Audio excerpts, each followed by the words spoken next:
তো দেখতে দেখতে এই দিনটা চলেই আসলো, আমার বিদায়ের দিন। আজ আমার বিয়ে। সকাল থেকেই কারোর সাথে কোনো কথা বলিনি। অনেকবার মা অনেক কিছুই বলেছে, কোনো কথার উত্তরও দেয়নি। আমাকে বিদায় দেওয়ার সময়টা চলে এসেছে। এখন আমাকে বিদায় দিয়ে দিবে। চোখের সামনে সব কিছু অন্ধকার হয়ে আসছে। কোনো কিছুই বুঝে ওঠার আগেই আর নিজের মধ্যে নেই আমি। চোখ খুলে যখন তাকালাম তখন এক নতুন জায়গা। এরপর উঠে বসলাম, তাকিয়ে দেখলাম আশেপাশে কেউই নেই। কিছুক্ষণের মধ্যেই একটা শব্দ হচ্ছে, কে যেন ঘরের ভিতরে আসছে। তারপর ঠিকঠাক হয়ে বসতে বসতে দেখলাম একজন মানুষ ঘরের ভিতরে ঢুকে আসলো। সেই মানুষটি আর কেউ নয়, যার সাথে আজকে আমার বিয়ে হয়েছে। এই মানুষটাকে আমি চিনি না, জানি না, এমনকি বিয়ে ঠিক হওয়ার পর তার সাথে একদিন ভালো মতো কথাও হয়নি। এই মানুষটার সাথে নাকি আমার সারা জীবন পার করতে হবে। এগুলো ভাবতে ভাবতেই হঠাৎ সেই মানুষটি আমাকে বলে উঠল, আপনি কি ঠিক আছেন? ও, এর মধ্যে আপনাদের তো বলাই হয়নি, আমার পরিচয়ই দেওয়া হয়নি। আমি মিতালি, আর যার সাথে আমার বিয়ে হয়েছে তার নাম সায়ন। তো সায়ন আমাকে বলছে আমি ঠিক আছি কি না। কাঁপা কাঁপা কণ্ঠে মাথা ঝুলিয়ে বললাম, ঠিক আছে। এরপরই মানুষটি আর কোনো কথাই বলল না। দেখলাম ওয়াশরুম থেকে চেঞ্জ করে এসে চুপচাপ খাটের এক কোণায় শুয়ে পড়েছে।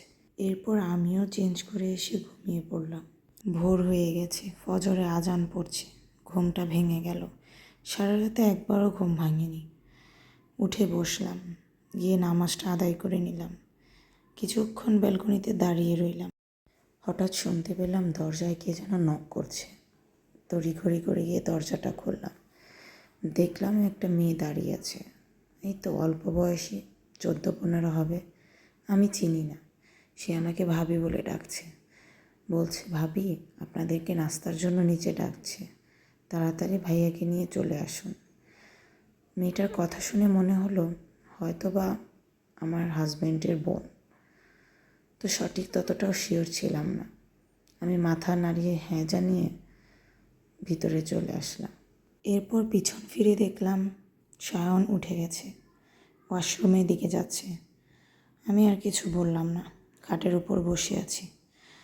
সায়ন ওয়াশরুম থেকে বের হয়ে দরজার দিকে যাচ্ছে আর বলছে, চলুন গিয়ে নাস্তা করে নেবেন।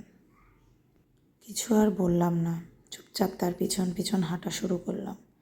সিঁড়ি দিয়ে নিচে নেমে দেখলাম সবাই বসে আছে ডাইনিং টেবিলে, হাসি ঠাট্টা আরও কত কি।